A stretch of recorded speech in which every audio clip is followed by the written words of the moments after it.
This is LBC News. Now, bosses at London's Heathrow say they are working to minimise disruption as they deal with a cyber attack. It is affecting check-in systems, particularly at other airports in Europe as well. Brussels and Berlin both impacted.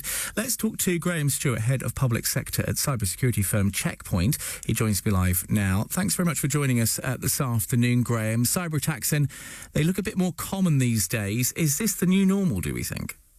Yeah, thanks, Chris. This is part of a wider trend on critical infrastructure across Europe and the world now. And this is, if you think back to what happened in March with the attack on the retailers, what happened last year with the attack on the NHS and the MOD, the key feature of all of these things is, one, they're all critical national infrastructure type organisations. And the other one is that the attacks in all of these cases weren't directly on their organisation, but actually were going after their outsourced suppliers. And so in this particular instance with the airlines, they've gone after the baggage handling specialists. The airlines themselves have actually been on a war footing, really, and certainly at Checkpoint, we've been helping many of them since March. Because of the attack on the retailers, airliners have obviously got a big retail operation. This, however, I'm afraid, is part of the new norm. Yeah, so do we know anything about the nature of this cyber attack so far? What's it likely to be? Could it be ransomware, a denial of service attack, something else? It's hard to. It's probably not a great idea to speculate until some more details coming out. But it does look like they've gone after the software systems of the baggage handlers. The organisation in question has its own software that they use to do this. So that would suggest ransomware. But again, that's speculation on my part. And, of course, there's lots of different systems used by lots of different airports for lots of different reasons.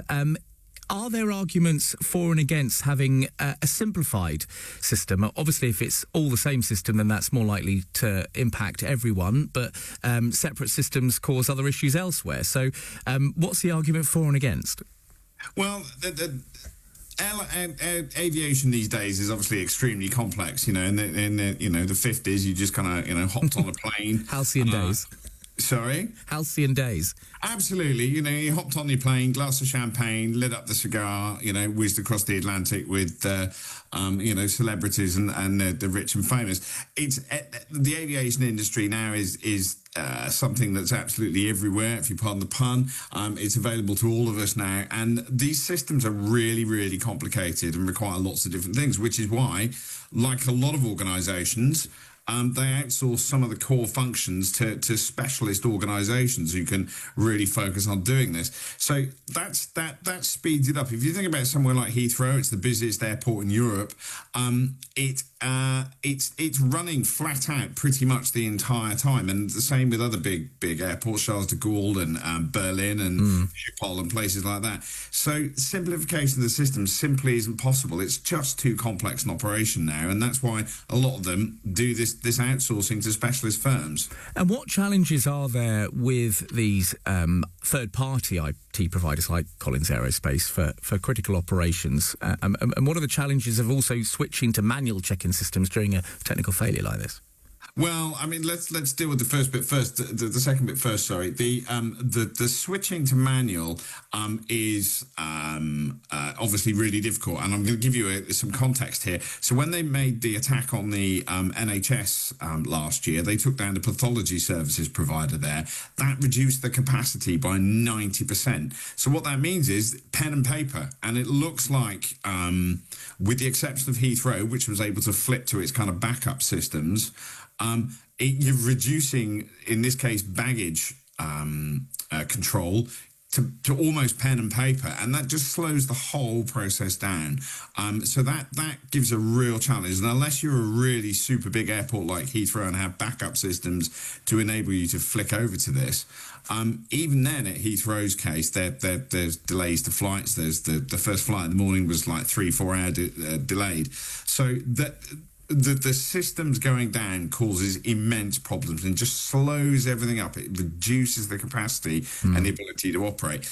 In terms of what's going on with third-party providers, it's very commonplace now, all across the public and private sector, all across the world, all across Europe, all across the UK.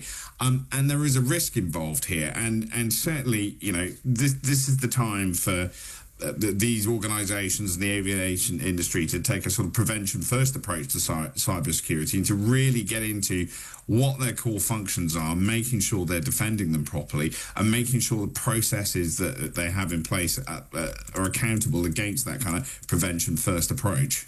And in terms of regulations that are in place, how many are there right now for aviation tech providers to maintain a certain level of cybersecurity? I guess the issue with all of this is that regulations often are slower than the tech, because tech changes so much quicker than regulations can keep up. Yeah, absolutely. You've got two sets of problems here. The first one is what I've referred to as legislative lag, in that the tech moves so quickly. If you take AI, for example, this is a different issue.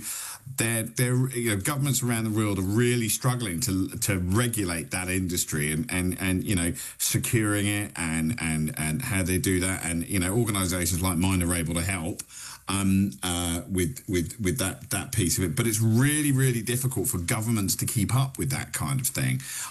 The other problem here is also the ability of governments and the authorities to actually do something about it. So I've been calling for quite some time for the government authorities here to really put pressure on organisations, particularly in the critical national infrastructure space, airlines, foods, pharmaceuticals, banking, to really, really push organisations to look when they outsource.